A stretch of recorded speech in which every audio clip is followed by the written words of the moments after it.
ስሜቶች ከሐሳቦች የበለጠ ኃይል ቢኖራቸውስ? ለምንድነው የስሜት ብልህነት ወይንም ኢኪው ከአእምሮ ብልህነት ወይንም ከአይኪው የበለጠ ኃይለኛ የሆነው? በአንድ ወቅት የአይኪው ውጤትና የትምህርት ስኬት የሰውን የወደፊት ስኬት የሚወስኑ ዋና መለኪያዎች ተደርገው ይታዩ ነበር። ነገር ግን በ1990ዎቹ ዳንኤል ጎልማን የተለየና ትልቅ ሐሳብ ይዞ ቀረበ። የስሜት ብልህነት ከአእምሮ ብልህነት አይኪው ይልቅ አንድ ሰው በህይወት ምን ያህል እንደሚያሳካ ለመተንበይ የተሻለ መለኪያ ሊሆን ይችላል።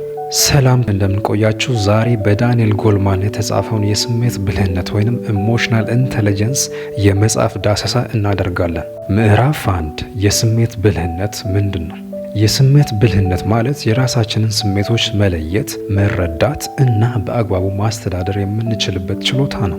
በተመሳሳይም ደግሞ የሌሎችን ሰዎች ስሜቶች መለየት፣ መረዳትና በእነርሱም ላይ አዎንታዊ ተጽዕኖ ማሳደር የሚያስችል ችሎታ ነው። ዳንኤል ጎልማን የስሜት ብልህነትን በ5 ዋና ዋና ክፍሎች ይከፍላቸዋል። አንደኛው ራስን ማወቅ፣ ራስን መቆጣጠር፣ ተነሳሽነት፣ ርህራሄና ማህበራዊ ክህሎቶች ናቸው። ስሜታዊው አእምሮ ስሜቶቻችን በዘፈቀደ የሚፈጠሩ አይደሉም። እነሱ በአእምሯችን ውስጥ በጥልቅ የተገነቡ ሲሆኑ በተለይም አሚግዳላ ተብሎ የሚጠራው ከአእምሮ ክፍል ጋር በቅርብ የተያያዙ ናቸው። አሚግዳላ የአእምሯችን የአደጋ ማንቂያ ስርዓት ነው። አደጋ ወይም ስጋት እንዳለ ሲያስብ በፍጥነት ምላሽ ይሰጣል። ዳንኤል ጎልማን አሚግዳላ ሃይጃክ የተባለውን ቃል ያስተዋውቃል። ይህም ማለት ስጋት ወይም አደጋ እንዳለ በሚሰማን ጊዜ ስሜታዊው የአእምሮ ክፍል ከምክንያታዊው የአእምሮ ክፍል በፊት ተቆጣጥሮ ምላሽ የሚሰጥበት ሁኔታ ነው። ይህም አደጋ እንዳለ በሚሰማን ጊዜ ስሜታዊው የአእምሮ ክፍል ከምክንያታዊው ከአእምሮ ክፍል በፊት ተቆጣጥሮ ምላሽ የሚሰጥበት ሁኔታ ነው። በዚህ ጊዜ በጥልቀት ከማሰብ በፊት ልንቆጣ፣ ልንፈራ ወይም በድንጋጤ ልንወሰድ እንችላለን። ምክንያቱም ስሜታዊው አእምሮ ከአስተሳሳቢው ወይም ከምክንያታዊው አእምሮ በፊት ተቆጣጥሮ እርምጃ ስለሚወስድ ነው።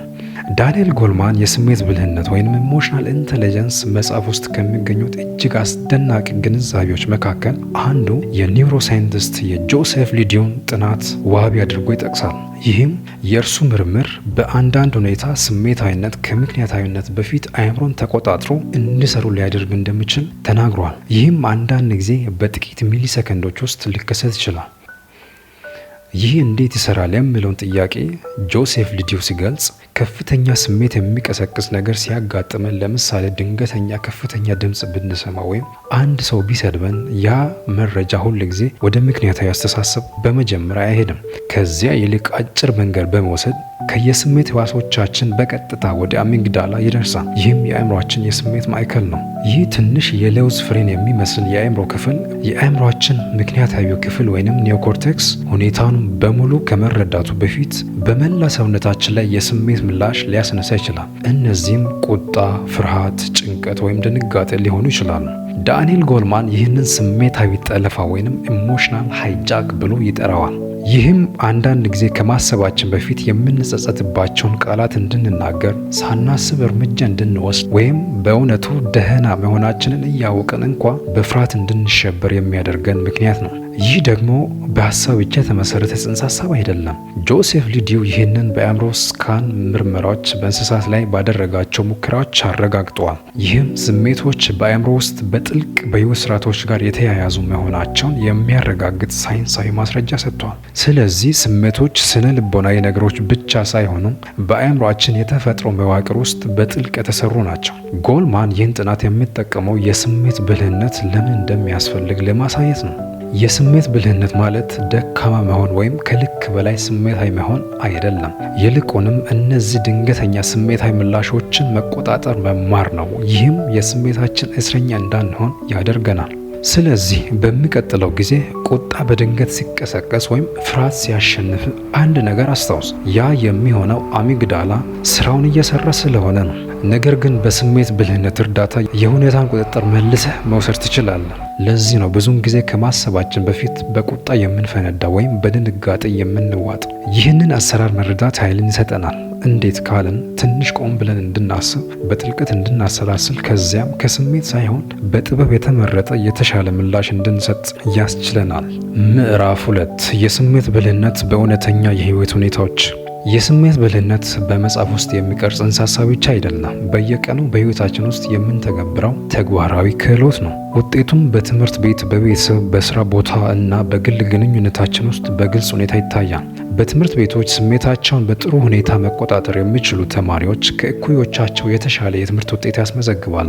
በቤተሰብ እንዲሁ ወላጆቻቸው ስሜታቸውን ተረድተው ከሚያሳድጓቸው ልጆች ውስጥ ችግርን በጽናት የመቋቋም አቅምና የተሻለ የአእምሮ ጤንነት ይታያል። ነቀፋና ስድብ ተነሳሽነትን ያጠፋሉ። ዳንኤል ጎልማን የሚጠቅሰው ምርምር አንድ ጠቃሚ እውነትን ያሳያል። ስሜታዊ ደህንነት ለመማርና ለውስጣዊ ተነሳሽነት መሰረታዊ ነገር ነው። አንድ ልጅ ሲሰደብ፣ ነቀፌታ ወይም በስሜቱ ላይ ጥቃት ሲፈጸምበት ከውስጡ የሚመነጨው የመማር ፍላጎት ቀስ በቀስ ይጠፋል። እንዲህ ያለ ልጅ ትምህርትን የሚሸሸው ሰነፍ ስለሆነ አይደለም፣ ይልቁንም ትምህርትን ከፍርሃት ከውድቀትና ከተቀባይነት ማጣት ጋር ስለሚያያይዘው ነው። በዚህ ጊዜ የአእምሮ ትኩረት ከመማር ወደ ህይወትን የመጠበቅ ሁኔታ ይቀየራል። ከእንዴት ይሻሻላለሁ ይልቅ ከተጨማሪ ነቀፌታ እንዴት ይቆጠባለሁ የሚለው ጥያቄ ይቀድማል። በሌላ በኩል ልጅ ከተሳሳተ በኋላም ቢሆን ከወላጆቹ ስሜታዊ ድጋፍ ካገኘ ችግሮችን በጽናት መቋቋም፣ ራስን ማወቅና በቀላሉ ተስፋ አለመቁረጥን ይማራል። በተቃራኒው በውጤቱ ምክንያት የሚሰደብ ወይም የሚዋረድ ልጅ የአእምሮ ጭንቀት ውስጥ ይገባል። ይህም በራሱ ላይ እምነት እንዲያጣ፣ ፍጹምነትን በከፍተኛ ደረጃ እንዲያሳድድ ወይም አመፀኛ ባህሪ እንዲያዳብር ሊያደርገው ይችላል። ዳንኤል ጎልማን እንዲህ ይላል፣ ልጆች በተሻለ ሁኔታ የሚያድጉት ውድቀት የእድገት ሂደት አካል ተደርጎ ሲታይ ነው እንጂ አንተ በቂ አይደለም የሚል ምልክት ተደርጎ ሲታይ አይደለም። ወላጆች የልጃቸውን ትግልና ስሜት ሲረዱና ሲቀበሉት የስሜት ብልህነት የሚያስተምሩ መምህራን ይሆናሉ። ይህም ከማንኛውም የፈተና ውጤት የበለጠ ዋጋ አለው። በስራ ቦታ ጥሩ መሪን ከታላቅ መሪ የሚለየው ብዙውን ጊዜ የአይኪው መጠን ሳይሆን ኢኪው ነው። ጎልማን የሚጠቅሳቸው ጥናቶች እንደሚያሳዩት የስሜት ብልህነት ያላቸው አባላት ያሉባቸው ቡድኖች በተሻለ ሁኔታ ይተባበራሉ፣ ግጭቶችን በፍጥነት ይፈታሉ፣ እንዲሁም በአጠቃላይ የላቀ ውጤት ያስመዘግባሉ። ስለዚህ የስሜት ብልህነት በትምህርት ቤት፣ በቤተሰብ እና በስራ ቦታ የስኬት ቁልፍ መሆኑን በተግባር እናያለን። እስቲ ይህን ያስቡት። ምን ያህል ብልህ መሆናቸው ብቻ አይደለም ዋናው ነገር፣ ራሳቸውንና ሌሎችን በስሜት ደረጃ ምን ያህል በጥበብ እንደምታስተዳድሩ ነው። በሳይጋል ባርሳድ የተደረገ ሌላ ጥናት ደግሞ አስደናቂ ነገር አሳይቷል። ይህች እንስት ሳይንቲስት ያደረገችው ጥናት ስሜቶች ተላላፊ ናቸው ትላለች። አንድ ብቻ አዎንታዊ ስሜታዊ ኃይል ያለው ሰው የቡድኑን መተባበርና አጠቃላይ ውጤት ማሻሻል ይችላል። በአንዳንድ ቡድኖች ውስጥ አንድ ሰው ብቻ ተረጋግቶና ተስፋ ተሞልቶ ሲቆይ ሌሎችም ይከተሉታል። ይህም ችግሮችን በፍጥነት እንዲፈቱና የተሻለ ውጤት እንዲያመጡ ያደርጋቸዋል። የስሜት ብልህነት እንደ ማህበራዊ ብርሃን ነው። በጫና ጊዜ ቡድኖች እንዳይፈርሱ አብሮ እንዲቆዩ ይረዳቸዋል። እንዲሁም በግልጽ አቅጣጫ ወደፊት እንዲጓዙ ያግዛቸዋል። ለዚህ ነው ዳንኤል ጎልማን እንዲህ የሚለው የስሜት ብልህነት ቢኖር ጥሩ ነው የሚባል ተጨማሪ ችሎታ አይደለም፣ ቡድኖች እንዴት እንደሚያድጉና እንደሚሳካላቸው ሙሉ በሙሉ የሚቀይር ኃይል ነው። በወላጅነትም እንዲሁ በስሜታቸው የሚታወቁና የሚረዱ ወላጆች የሚያሳድጓቸው ልጆች በአብዛኛው የበለጠ የችግር መቋቋም አቅም ወይም ሬዚሊያንስና የተሻለ የአእምሮ ጤንነት ይኖራቸዋል። በግንኙነት ውስጥ ደግሞ ርህራሄና በግልጽ መግባባት ከብቻው ከሎጂክ ወይም ከእውነታ የበለጠ አስፈላጊ ነው። ይህ እንዴት ሊሆን ይችላል ካለን አንድ ሰው በስሜቱ ተጎድቶ ሳለ እውነታው ይህ ነው ብቻ በማለት ለማስረዳት መሞከር ችግሩን አይፈታውም። መጀመሪያ የሚፈልገው ያ ሰው እንደተሰማ እንዲሰማውና እንደተረዳ እንዲሰማው ነው የሚፈልገው ያ ሰው እንጂ በመጀመሪያ እውነታውን ብቻ እንድትነግረው አይደለም። ሰዎች ብዙውን ጊዜ በእውነታ እጥረት ሳይሆን በመረዳት እጥረት ምክንያት ይጣላሉ። ለዚህ ነው ርህራሄ ያላቸው ግንኙነቶች የበለጠ ጠንካራና የሚቆዩ የሚሆኑት። ምዕራፍ 3 ዳንኤል ጎልማን የሚገልጻቸውን 5ቱን የስሜት ብልህነት ክፍሎች በተናጥል እንመለከታለን። አንደኛ፣ ራስን ማወቅ ወይም ሰልፍ አዌርነስ። ራስን ማወቅ የስሜት ብልህነት መሰረት ነው። ይህም ስሜቶቻችን በሚፈጠሩበት ቅጽበት እነሱን መለየትና እነዚያ ስሜቶች በአስተሳሰባችንና በባህሪያችን ላይ የሚያሳድሩትን ተጽዕኖ መረዳት ነው። ጎልማን ከፍተኛ ችሎታ ቢኖራቸውም በራሳቸው ውስጥ ያሉ የማያዩዋቸው ድክመቶች ወይም ብላይንድ ስፖት ስላላወቁ የወደቁ መሪዎች ታሪክ ያቀርባል። እነሱ የንግግር ቃናቸው ወይም የሚያወጡት ውሳኔ በሌሎች ላይ የሚፈጥረውን ተጽዕኖ በትክክል አልገመቱም። በአንድ የቴክኖሎጂ ኩባንያ ውስጥ የተፈጠረ ምሳሌ ላይ ከፍተኛ ውጤት ያስመዘገበ አስፈጻሚ ከስራ ተሰናበተ።